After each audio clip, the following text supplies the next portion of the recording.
All right, Shabbat Shalom, everyone. So I'm going to be delivering a Devar Torah on behalf of Rabbi Pont.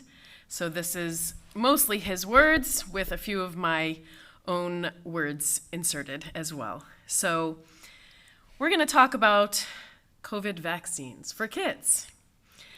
As I've said in the past, that according to Jewish law, it is a mitzvah to get vaccinated. I don't mean mitzvah as in a good deed, as some understand it, but a commandment.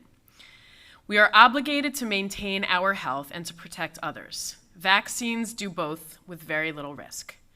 As I'm sure you all know, the FDA and the CDC approved a COVID vaccine for children ages 5 through 11. So obviously this is very appropriate for me to be delivering because this past Monday, I just got my own children vaccinated. They are 6 and 9 years old. So we felt like we were waiting a very, very long time to finally reach that moment. You know, it was like first 65 and older and then younger, and then finally it was 12 and older. And initially I would ask every time we would go to the doctor, when is it going to be approved? When is it going to be approved? And we kept getting, I don't know, maybe next year. And then finally, when they announced it was approved, I couldn't get on the computer fast enough and make our appointments. And, I have friends who said, I'm just going to wait a few weeks, maybe a few months to get them vaccinated.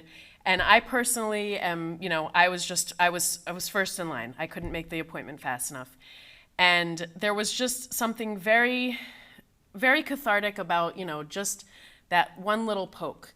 It's more than just a shot. Obviously, my children have been getting vaccinated since they were babies. All of us have. But this was, the biggest build-up to a shot, I think, in my lifetime.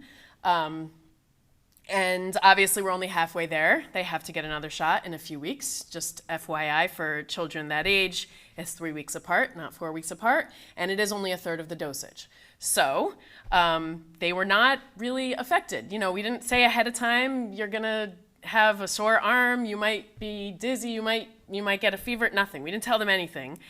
And therefore, they were fine. If we had said something, I'm sure the next day we would have heard, I don't feel well, I want to stay home from school.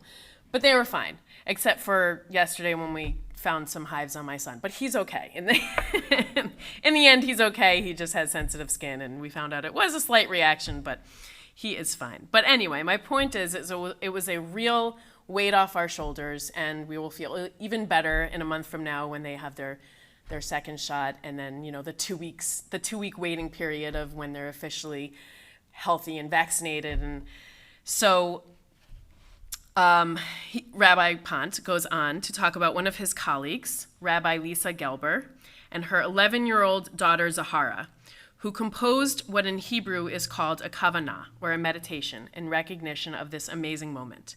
Gelber said her daughter wanted to thank the people who created the vaccine while noting her fear of needles. So it goes like this.